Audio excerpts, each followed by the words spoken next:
Assalamu alaikum and welcome to Perspective. We'll be talking about the government's steps towards stabilizing the economy.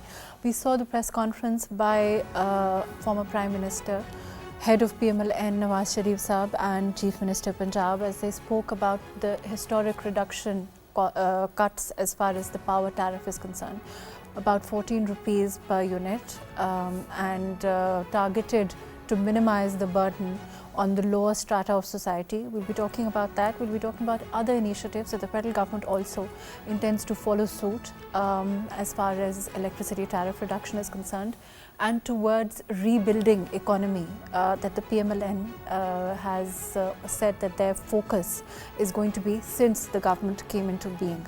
We'll be talking about these pro-people policies that seem to be the center of the PML-N leadership. The former Prime Minister Nawaz Sharif Saab spoke about it. He also talked about how this conversation is an ongoing conversation for him and Chief Minister Punjab Maryam Nawaz and Prime Minister Shehbaz Sharif Saab, and how their focus is trying to stabilize the economy at all costs. We'll be talking in detail about this a little later on. We'll also be talking about Kashmir's electoral breakthrough, whether this is a new chapter for Kashmir and what it means for them, what it means for their movement, the self-determination, and whether it's actually going towards a new chapter in history for the Kashmiris.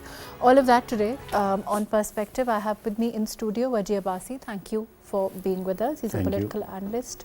Thank you for joining us today. We also have with us Muneeb Qadir, who is a political analyst and a lawyer. Thank you for being with us. We also have Dr. Usman Chohan, who's advisor on economy, also an economic expert. Thank you for being with us today. Before I go to the studio, I'm going to go to Usman here. Dr. Usman, there is, these cuts. First of all, I would like to hear from you what kind of an effect, because we have been consistently hearing about the burden that particularly a certain segment of society is feeling as far as this electricity tariff is concerned, how it's going to work towards lessening that burden, and do you expect it to have a significant effect? First of all, let's hear you on that. Thank you very much. It's always a pleasure to be on your show and nice to see you. I share your sentiment expressed that these pro-people policies are the right step for the government to take. There was a time recently that we were in a bit of a crunch economically, and we needed to secure IMF guarantees and credit to jumpstart things. But at the same time, we have always considered the people to be the most important stakeholder. Therefore, when we have imposed difficult policy decisions, including higher electricity tariffs, we have done it with a sense of regret that ordinary people are bearing the brunt of it. And those ordinary people have had a very difficult time. So when we say that pro-poor policies are being raised as a matter of policy, as a path forward, I think it's a very good thing. How much can it be done? That is a tough one, because we are still bound by this IMF agreement.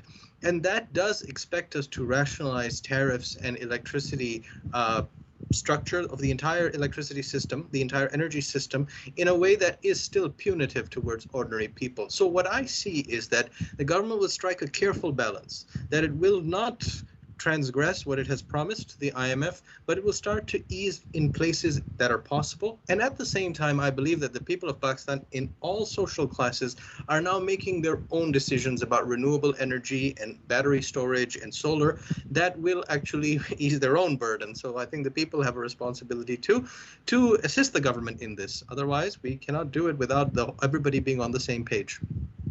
But what you're saying, I'll come back to you on this. I'm going to include Muneeb on this. Muneeb, what Usman is saying seems to be a tough road. I mean, at the outset, it seems like, it's a tight rope to follow for the government. And they've, of course, acknowledged that now and again. There's, from the inception of when the government came in, and we saw that.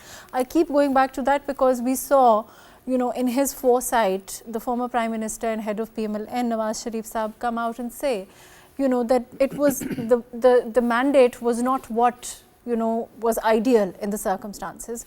That also has its own repercussions. That also has its own, they don't have an unfettered kind of, plane to play with. And do you agree on that, Muneeb?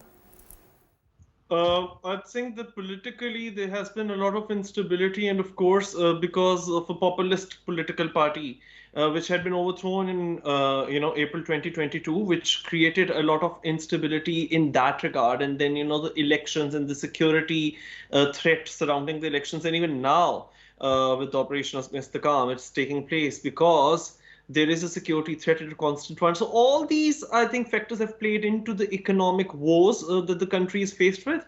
But also, one can't just say that, the conditions that the Shehbaz Sharif-led government has been presented with were in themselves pulling him down or causing his, government to not be able to avoid economic issues and economic problems. I think that a lot of it also boils down to, just as my co-panelist has mentioned, extremely punitive terms and conditions laid down by the IMF.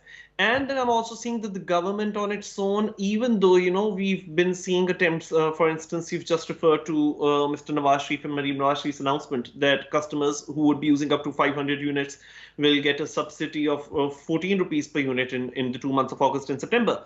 But I'm also seeing that there is a lot of austerity and neoliberal economic policies on steroids. I mean, PM Shehbaz's announcement of a new committee, which will be chaired by Mr. Ishaq Dar, and which will be mostly following the idea suggested by Stephen Durkon, a UK economist. They are completely based on neoliberalist austerity agenda, whereby, a lot of public sector spending will be cut down, a lot of subsidies is going to be cut down. The taxes are believed still to be very punitive, and privatization of state departments and state institutions. Just now it's been announced that 28 departments and 150,000 government jobs are going to be chopped by the Shehbaz Sharif-led government. Are they necessarily going to lead to people getting economic relief? Are they going to make the PML-N government's economic policies popular among the masses? That only time will tell, because even though recently countries like Indonesia have adopted such methods and such economic models, but by and large, too much reliance on austerity, very less government spending, and too much reliance on the private sector, I think that it has only led to hardship endured by people and masses at large. So I will come back to you, but do you think, I'm going to include Wajih Saab here, do you think, Wajih Saab, the government really has a choice? Because for a while we've been talking about the white elephants.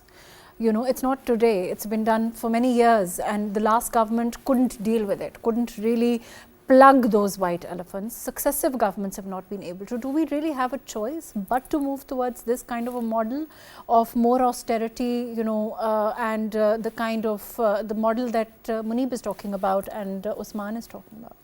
No, first of all, this electricity issues, because the electricity prices have been quite high in recent years, and especially since the rupee plunge in after 2018. The rupee has depreciated a lot, and with that the electricity prices have gone up.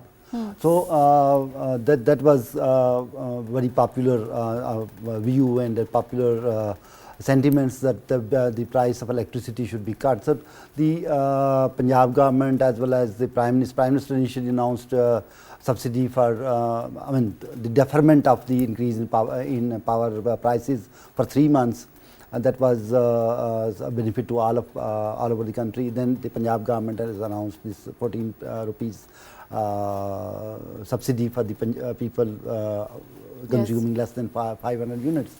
So that will of course lessen the burden of people to some extent. But the overall, you were talking about the white elephants. There were many government enterprises which are consuming more than 1,000 billion rupees every year.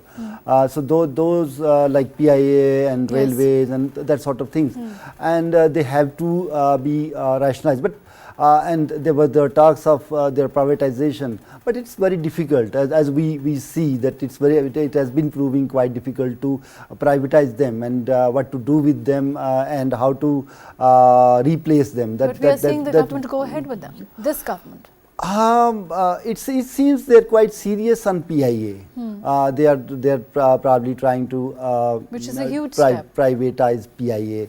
I don't think, I mean, we can't be sure if they are going to be able to do that within this year or next year. But probably if they get time, they will do something on PIA. On other issues, on other privatization matters, maybe if their policies of this new liberalization continue and more and more foreign investors come in to invest in Pakistan, then we might be able to privatize more segments of societies. But it depends on the overall economic outlook of the country. If the outlook of the country improves, and as the inflation rate has come down and there has been some especially the stabilization also was quite a task, and I think we've spoken about it a while, stabilizing rupee against dollar, and so these are not small steps that had to be taken, in it's damage control really. Yeah, of course, like last year, probably in these days, we were, and the people were talking about rupee going up to 350 rupees, and there was a lot of instability in the country, political instability and economic instability, and nobody knew actually. Somebody was talking about 500 rupees a dollar, somebody was talking about 350 rupees a dollar, but now the dollar has stabilized at and for a while, from 280 to it's gone to 278 now. 278, and if we maybe if there is an agreement with the IMF is finalized, then it might come down 3-5 rupees more, and that will, and then so the inflation has come down. Like last year we were having inflation at 38%. Now it's 11%. It might come down. We have depreciated the interest rate by 3 points in last 2 months. So all these things, and this will create a lot of that those 3% depreciation in interest rate will create a lot of room, financial room for the government to do more things like decrease in price in electricity and subsidies. So that will be more beneficial to the people. Usman, do you think there was any option but to go down this road? I mean, again, the same question, and of course, that's extremely important, but the symbolism of it,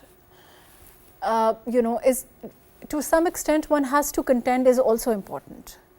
When we are, is it the right signal to send? One, that we are following the whatever IMF has, the guidelines, the checks in place as far as IMF is concerned, but also that it is also a symbol that the government is minimizing spending, the government is prioritizing, dealing with these issues which have not been dealt with for a long time.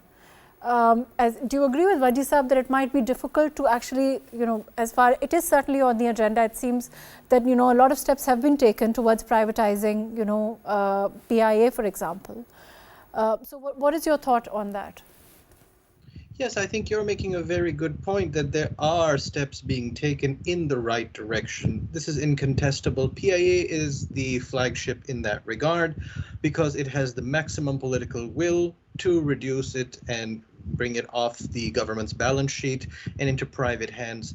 However, if we have to really look at reform in our society and our economy, you have to do much more heavy lifting than that. We would actually have to redesign how the state works, not just at the federation level, because the federation is actually carrying too much weight, but in fact, the provinces and the local government, there is a lot that has to be done to really engineer. But in order to do that, you have to ruffle so many feathers, you have to walk on so many eggshells that any government, not just this one, feels that it's better to take it a little bit gradually. That graduation of steps has actually cost us 75 years. So I do concede and agree with your point that there are important steps being taken. But is this going to be enough to take us off the on-ramp to the IMF in the future? Perhaps not, in the sense that the dependencies in our major deficits, fiscal deficit, current account deficit, currency deficit, they all still may persist. And more importantly, we are still at the mercy of global economic trends. So the last 2 years have been tough for the whole world. It's been a cost of living crisis for the whole planet. We have taken a disproportionate brunt of that. I want Pakistan to be strong so that when the rest of the world is having a hard time, Pakistan should actually be okay. But that requires real solidification from the top to the bottom. So that's where I'd like to present a different perspective on that. But Usman, what Muneeb, what Usman is saying, certainly one would like that, when the world is having a tough time, for us to be able to stand on our own. But the question is for us right now to be able to stand on our own even when the world is doing quite okay.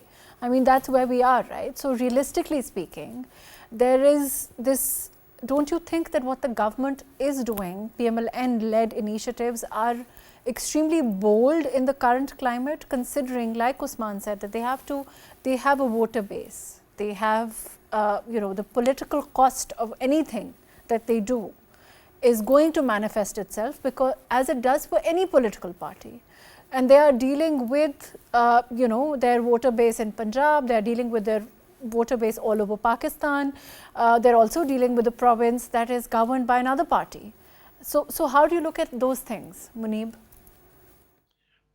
So like I mentioned that, the kind of austerity-led measures and also focus on, increase in exports or increase in exports by Prime Minister Shahbaz Sharif's government.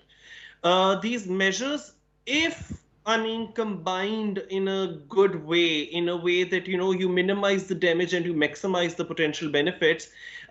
These have worked, and these have worked very good in other countries like Bangladesh or Ghana or Ethiopia, and like I mentioned, even Indonesia. So yes, I agree with you to that extent that, number one, I do believe that these economic reform measures are well intentioned.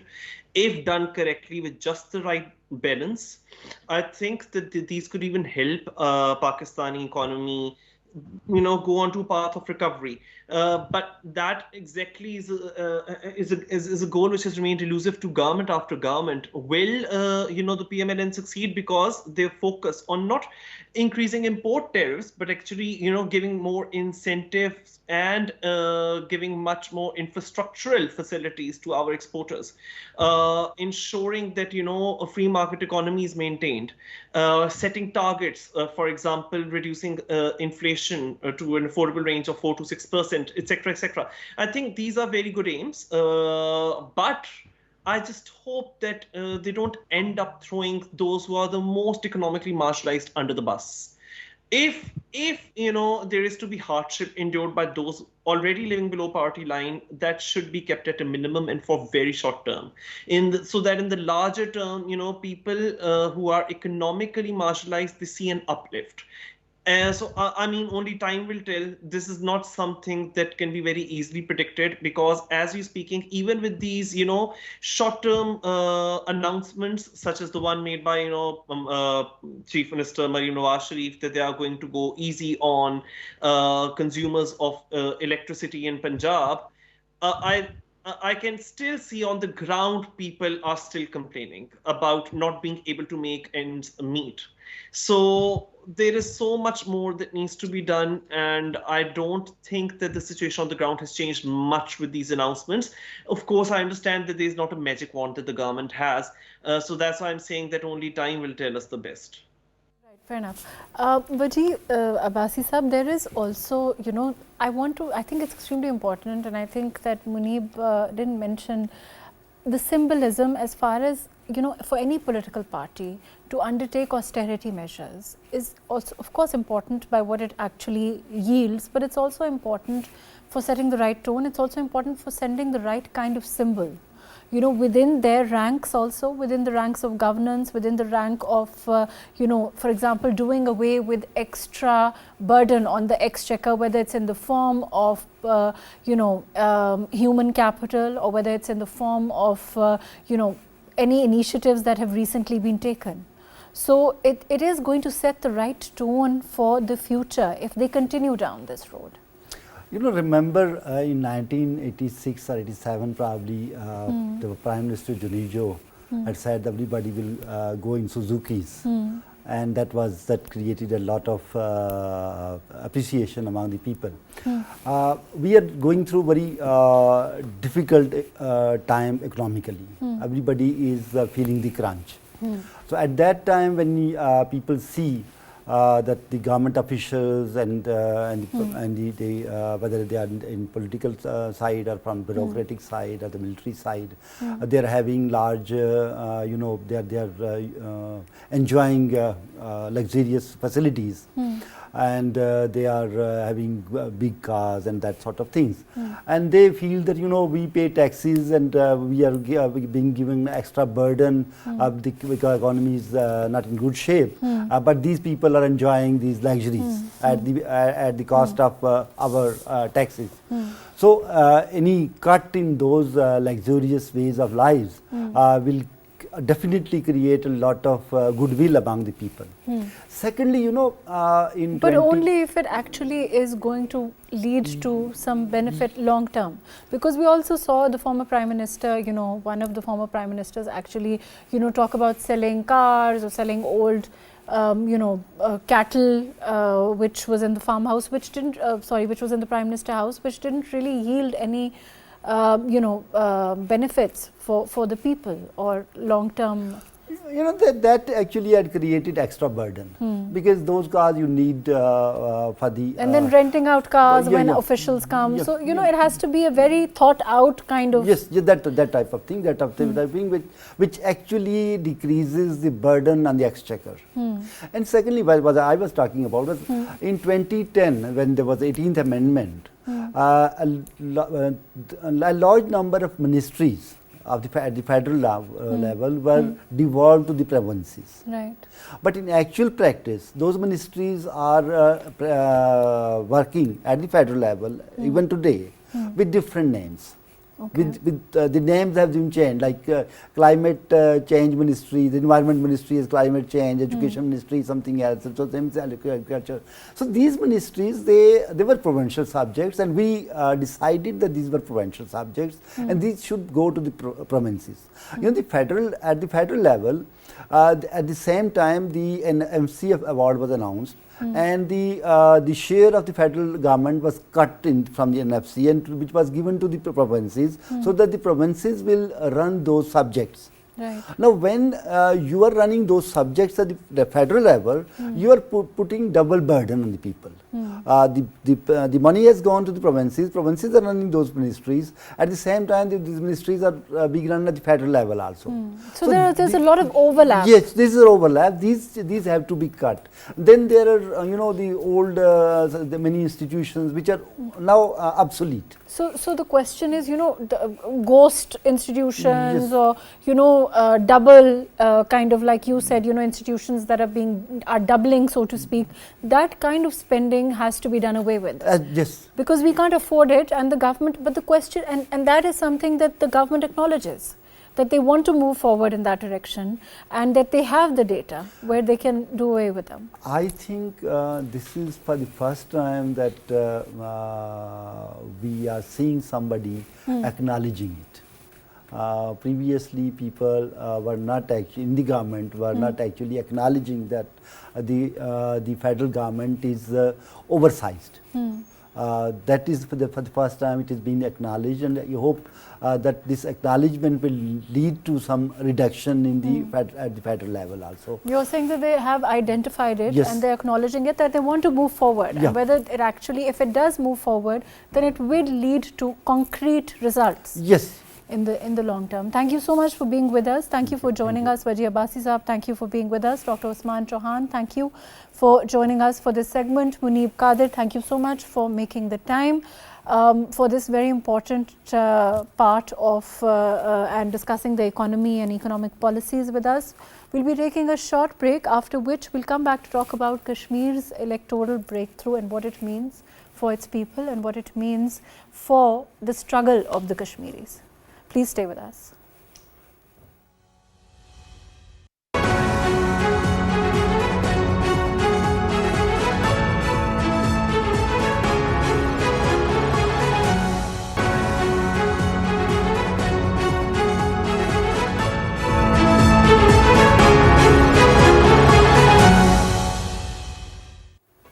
Welcome back. We have with us Dr. Waqas Ali Kausar, who's a foreign affairs expert. Thank you for joining us today. We also have Dr. Awais Bin Was, who's a Kashmir affairs expert. Thank you for joining us. Dr. Waqas, like we were saying, what do you see as the effect? Do you think there's going to be a real effect? First, that certainly it is a breakthrough in the sense that they're happening after a decade, these elections. But do you see them having a tangible effect and the interference of the state in them? How do you look at that? Thank you very much, first of all, for having me on your show. I guess there are two, three important things attached to it. One is, of course, what happened after the reorganization bill that they have introduced in 2019 with the bifurcation of the state, particularly in union territories, Jammu and Kashmir in one, and then Ladakh directly under the center. Now, of course, this had a larger repercussion socially, economically, and politically for that matter as well. The story of Kashmir, particularly the political empowerment or political journey of Kashmir, if you see it, is a story of degeneration. First, it's a very alarming to see that from state to union territory, this regression in politics itself is a manifestation that the real aim was to sort of not only suppress people but denied them from their identity and political rights. One. Second, this was also the Supreme Court decision, but having said that, if you see that what happened in the general election, that people voted, particularly like a person, Engineer Rashid, who is in the jail, was and jailed by BJP particularly, and the complete boycott of the BJP particularly. This is a manifestation that people have been literally rejecting the idea of statehood that Modi-led BJP government have been championing, that it has brought economic benefit and political stability and all that. It didn't happen. If you see the statistics, unemployment, other things that have been on rise, political instability particularly has been there. And if you see, they have been running the state without assembly, and particularly the representative of the central union government, particularly the lieutenant governor, if you see, he has been totally in charge. Now the problem right now is, if you analyze this entire situation, just few months ago, if you see, in fact in July, I guess they came up with another amendment in that reorganization bill under the transaction rules, that they have further empowered and given a lot of power to lieutenant governor. So the power of political governments, particularly of the chief minister. So this indicates that the BJP and the Home Ministry understand that people don't trust them, and even they don't trust the political leadership that have been is going to conduct and contest the election. One. Second, just a few days ago, if you see that there have been a complete revamp and the administrative changes happened in particularly Kashmir. And so you think there's little chance of them actually yielding fair results? So one is about the fair results, the other is about it is just, I guess, just telling and trying to portray the normalcy of bringing the political process in. But if you keep on disempowering people, democracy and elections, I mean, these are very much deeply interconnected, and there's a message and political message, and there's a political empowerment in that. What sort of elections would be this when you are continuously empowering unelected lieutenant governor imposed by center, and then you are trying to bring in the elections thing, and then you are trying to celebrate it in a way that it has something came out of the blue, or you're doing a great favor to the Kashmiris. It didn't. I mean, it's after 10 years, and you have been claiming a lot about Kashmir, from normalcy to economic empowerment to political, that didn't happen. The important question right now is to understand that I was just watching the Umar Abdullah's interview. He was saying that he will not contest the election given the nature of the elections of the union territory. And now I think how people respond to it, I guess that's a bigger question that people will understand. And of course, the foremost and the important thing is how they are there is a greater consensus even within the valley, within the Kashmir, in the political parties like PDP and National Conference, about restoration of the statehood and bringing back this 370 and 35A and all these things. So these are very important, and it's yet to see that how this political message is culminated into the election and electoral campaign in future. Let me include Dr. Awais. Dr. Awais, do you agree with this? Do you think that this is going to be, this is just an attempt to paint another facade, like Dr. Waqas is saying, it's going to do little. Of course, one hopes that it does give people that empowerment, but what kind of elections will they be is the main question, right? Yes, thank you so much. In fact, in order to comment on these elections, we need to understand, the significance of these elections, because India always would like to project these elections internationally as akin to the plebiscite or akin to the exercise of the right to self-determination by the people of J&K. That is why, largely, especially after 1989 and the 1996 election that was boycotted by the Freedom Camp. But if you look back at three elections, State Assembly election 2002, 2008, and 2014, people of Jammu and Kashmir, they have made a very clear distance from their previous stance or from their previous position, because they were of the view that elections are meant to, resolve their day-to-day issues, day-to-day affairs. So it has nothing to do with the larger political question of self-determination or, the question of Kashmir is not directly linked to these questions. So what India tries to project, there is no base or there is no legitimacy to that, number one.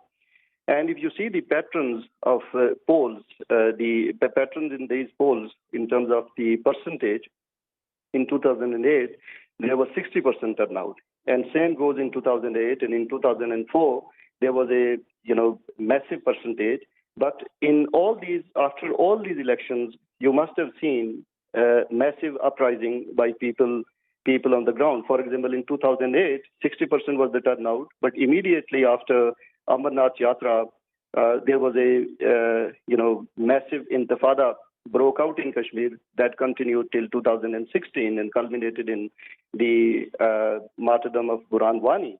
So I think that this context needs to be understood about these state assembly elections, though they have downgraded it to the state to the union territory, but that background must be kept in view. About the credibility and the integrity of these poll process, that is very much questionable. Because, just 24 hours before that, there was a massive administrative reshuffle took place at the behest of Lieutenant Governor, who was appointed by BJP. So almost in one of the reports I came across that there was over 600 officers, administrative officers. They have been posted to, in different places in J&K.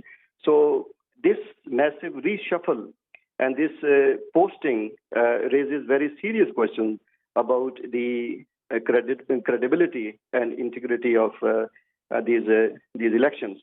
So, and secondly, if you see the delimitation commission, the way that they have done it, the constituencies, the way they have been carved out, and the total number of seats increased, especially in Jammu, then the allocation of 9 seats to scheduled tribe, and then 7 seats to the scheduled caste.